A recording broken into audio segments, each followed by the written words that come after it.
Sounds okay? Okay. Hi, I am Christopher Monroe. I'm a documentary filmmaker. What I'm really after is the truth. Today, the truth has brought me to Canada, specifically Vancouver, Canada. This is the home of Blue Castle Games, the makers of Dead Rising 2. This video game is unique because it's filled with disgusting characters and also zombies. We're going to explore what it takes to make a game of this level of disgust. And what is the connection between Zombrex and Blue Castle Games? Welcome to Blue Castle Games, the home of Dead Rising 2, and my name is Josh Bridge. I'm a senior producer on Dead Rising, and if you want to follow me in, I'm going to show you where we've been working on this game. Come on. You can see we like to keep a lot of the information up on the wall. We do a lot of check boxes, make sure we have everything in the game. You can see there's a lot of stuff in it. A lot of hard work going into making sure we get all those little bits that make Dead Rising a lot of fun. Let's head over here. I'm going to meet a few of our folks that make some of the zombies and those weapons and those online experiences. Come on. And these folks here are just, they're starting to pull together that online experience that's going to make the game really awesome. Come on, I'll show you more. We have a lot of the folks that help bring together the timeline experience for Dead Rising 2. The missions. We love zombies, and we want to make sure there's actually a challenge to trying to beat that clock when you go around killing them. Come on, got some more to show you. Hey, Chuck, do you know where Alistair is? Hey, Alistair. Got some folks to meet you. Okay for audio? Testing, testing. Is that working? All right, we good? Tell me about Zombrex. You guys have a slogan. Yes, of course. The slogan for Zombrex is prevention is always better than the cure. I wonder, can I get it in any other form? A pill, maybe? No, it only comes in inoculation in the vial, so. Okay, and I don't have to refrigerate it? Or... No, you just keep it in room temperature and it should be good. And how often do I have to take Zombrex? Well, you have to take it every 24 hours. See, you've had 273 days without incident.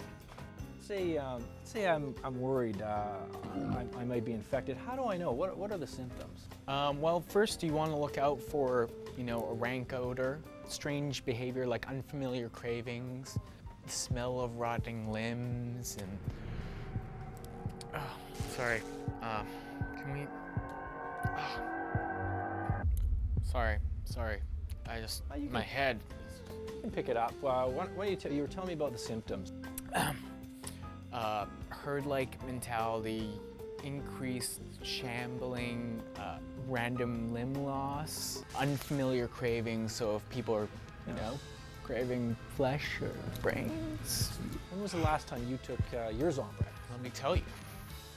It's been 27 hours now. Take a look. It's a conspiracy. You don't need Zombrex. They're just feeding us this. We don't need it. I'm fine. It's been 27 hours. We should take a little break, and we can start this when you're feeling a little better. I'm fine. I'm fine. I can do this. Okay, guys, let's pack this up. Let's go. Let's get out of here. This is not good. We will do this another time. Okay, we're done.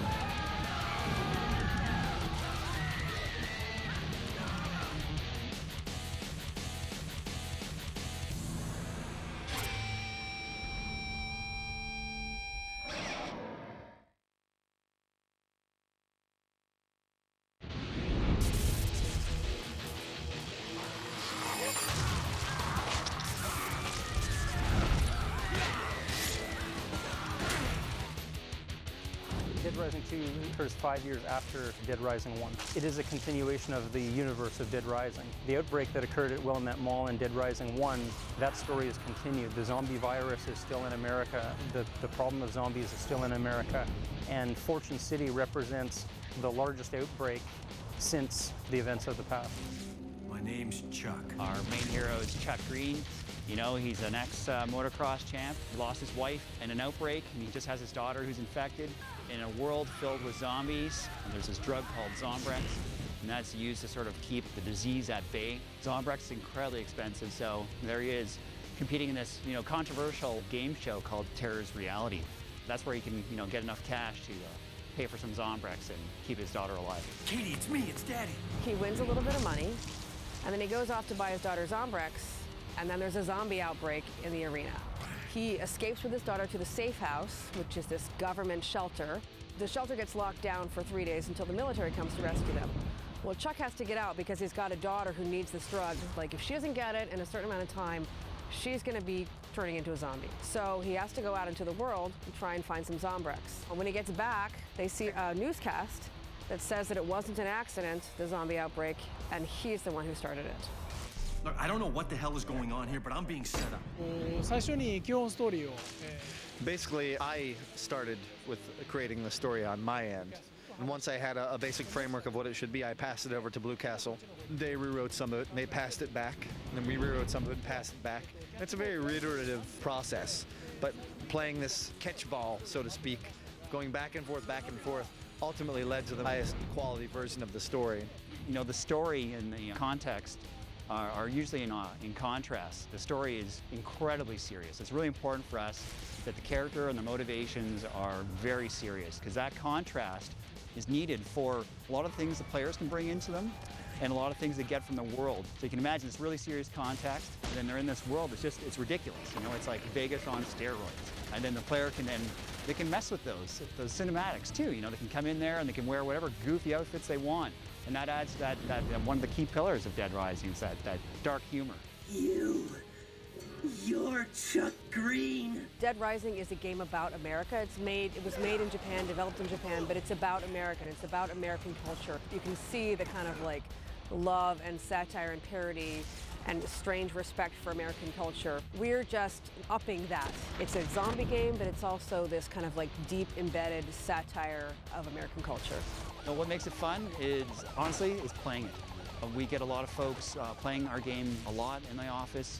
We don't spend a lot of time talking about how cool it's going to be. We're going to make it cool, and we're just going to hold ourselves to it. Having the whole team come together and collaborate, that's just incredible. Everyone's focused on one thing together, and they go off and do it, and they come back, and they're just like super energized, and it's a lot of fun. God bless America. Let's go hunting, boys.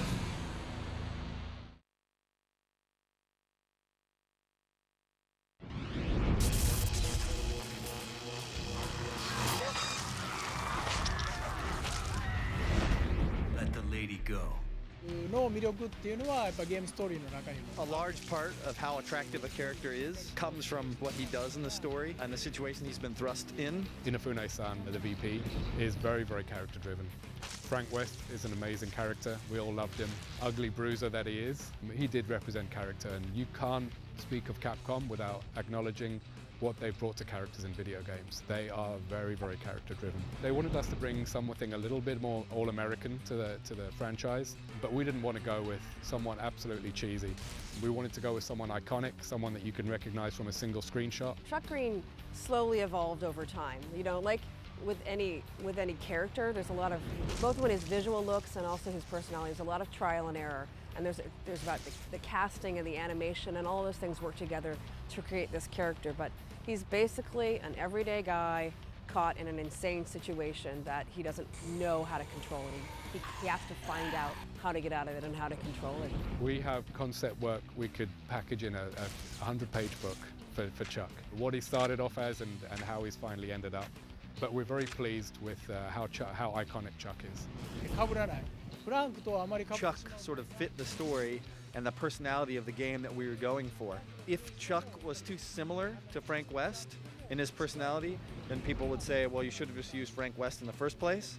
So we also needed to make sure that he had a personality that stood on his own and felt very unique in its own right. Fortune City was always intended to be a secondary character to all of our main characters in our plot line. We wanted something that you as a player could easily digest, but we also wanted something that as you explored the game and discovered more of the plot of the characters in there, you also discovered more about the different levels, flavors, and areas of the city.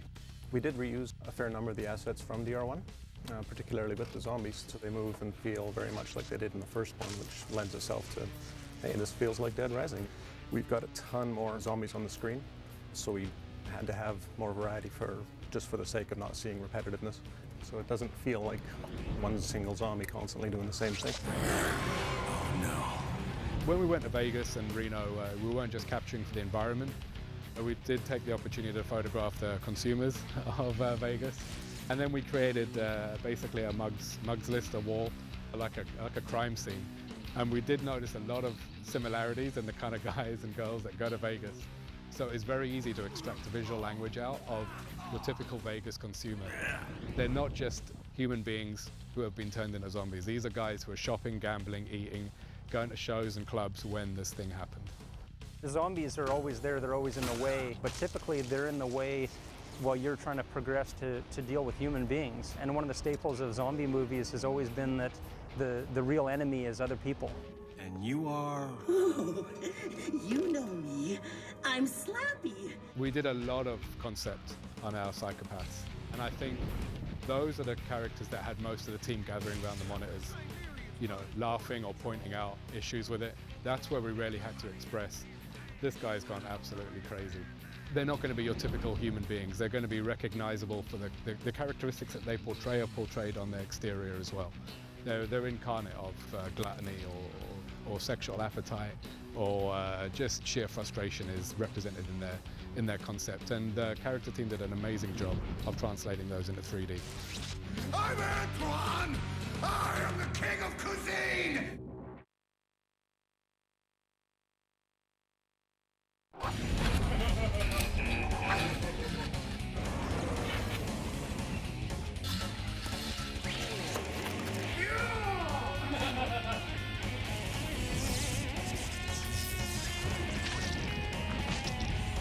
Combo weapons definitely was the #1 hook. I can't even remember where the initial idea came from. Very, very early on when combo weapons were identified as that's the game, that's the hook. That's the thing that's going to take it over the top from Dead Rising 1.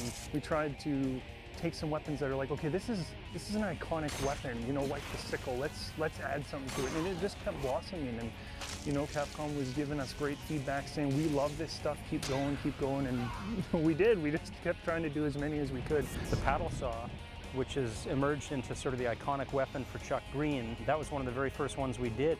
We had a paddle in the game, and we had chainsaws in the game. We're like, okay, paddle, chainsaw, and you're rolling up the river, right? You're taking out the zombies. As soon as it came together and the audio guys threw some audio on it and the zombies were getting sliced, that's when we knew that, okay, we've nailed it. We know exactly what's going to excite people about the game. We started going to hardware stores, we started going on the internet, we were going everywhere to try and find out, like, if we do this and this, would you know, it doesn't necessarily have to work, but would it look like it would work visually? And that's where it went to. And with Chuck, his uniqueness is his ability to, you know, be a handyman. He's the guy who can sort of make things work. You know, it doesn't necessarily look like the most elegant, you know, invention. You know, it's got a lot of duct tape, you know, solving the problems. It's kind of cool to find an object in the world and start to think about what you could combine it with, and you take it to the bench, and when you come out of that combo room and see some zombies, you're ready to cause some damage. Chuck can actually create more devastating weapons out of lesser, you know, household items. And don't try it at home. A lot of video games might only have 15 or 20 weapons in them. If you look at some of the first-person shooters, they have, you know, a few rifles and a few handguns and a few shotguns, and they're awesome and they're great for the game. But 15 weapons versus 300 weapons is an entirely different problem. And in the Dead Rising 2, we have 50 of the combo weapons. So these are weapons that you take 2 other parts, put them together, and the technology of having weapons that burn zombies and slice zombies and freeze zombies and electrocute zombies. Yeah, it's been awesome. There's several times in development of this game where I hear someone like going, I can't believe this, come check this out, and everyone starts running over. And you're saying, wow, we didn't actually anticipate that weapon being used in that way. Just the emergent sort of, you know, experiences, those creative expression the players can get out of the game has been totally awesome. So one of the fun weapons that we have in the game, one of the unique weapons that we have is the moose head. It's a classic Americana. It's a moose on the wall, and Chuck's able to use this thing as a weapon. It's a lot of fun. We had a lot of fun doing the animations for it and the ideas for it. It's great as a clear-out weapon. You can charge straight ahead and just part them like the Red Sea, or you can flick them, flick zombies just like they're squirrels on the road. You can drop into any part of the environment, find an appropriate weapon within 15 seconds and go to town with it. It really encourages a lot of diversity. from the get-go. Vehicles was one aspect of Dead Rising 1 that was good, but we realized that we could do better. And not only do better on things like the cars and make them feel a little bit more North American. In making a game about a character who was an ex-motocross rider, obviously the expectation is he's going to kick ass on a motorbike once you get into the game. So putting all that detail in of the suspension and the way that Chuck actually animates when he's on the bike, doing wheelies and endos, and how he reacts when he's doing donuts, getting his foot down, and really looking like a pro on the bike. And one of the mantras always was that when Chuck is on the bike, the player needs to feel like a rock star.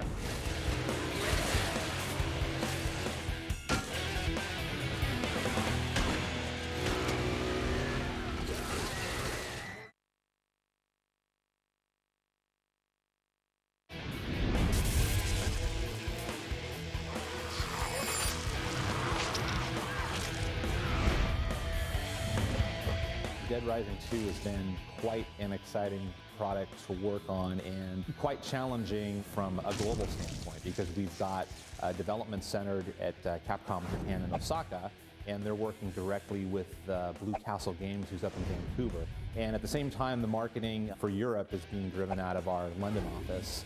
And then here in San Francisco, we're basically responsible for all the North American marketing.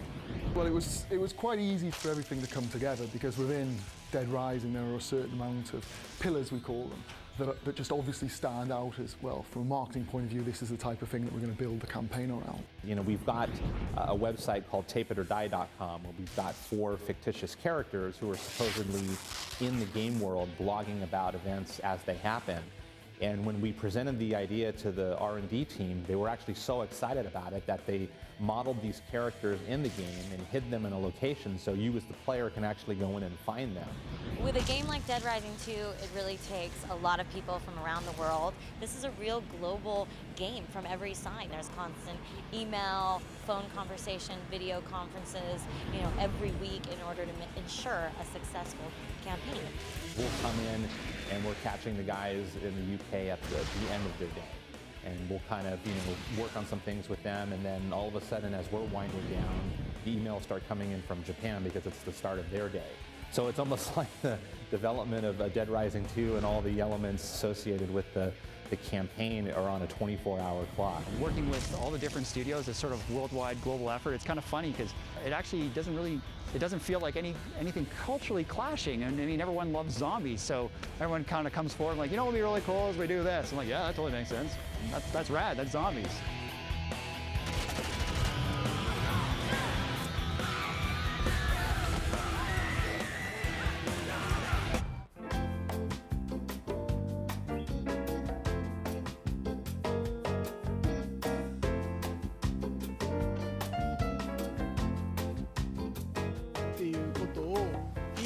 The old way of designing games, where everything was basically designed in Japan, created in Japan, and then sold in the West, creates a gigantic gap of oceans between where the actual content is produced and where it is sold. And that makes for a very unnatural relationship and for sharing information. Working with Capcom for us has just been like a huge honor to have that opportunity to sort of work on something that's important as Dead Rising. They're working with us for the first time. We're working with them for the first time. They've had experience already working with Western development, so they've been through the ringer on things like translation and culture differences and so on. We had to learn that from scratch at the beginning. But very quickly what we found was that game design is sort of a universal language. Even despite the language barrier, the communication that we have with Capcom is more than we've had with any other Western publisher. Before long we found that translation wouldn't be required at times. You sit there and you sort of pitch an idea to the Japanese producers and you find that you're halfway through explaining it, or the translator is halfway through trying to translate what you've said, and they just stop you because they understand. And when you see the smiles and you see the thumbs up, you know that you've kind of hit the nail on the head with them. With Capcom Japan and Blue Castle working together, we learn things every day, give back feedback, back and forth. It's been great. The result of building that trust relationship first and really building on personal relationships as well has really resulted in probably the best publisher relationship we've ever had. The reason why we decided to go with Blue Castle was when we first met them, they just felt like they, first of all, understood the brand and basically what Capcom's thinking was, and they brought a large amount of respect to that brand and franchise as well. So we just knew right off the bat that they were the right fit for the job.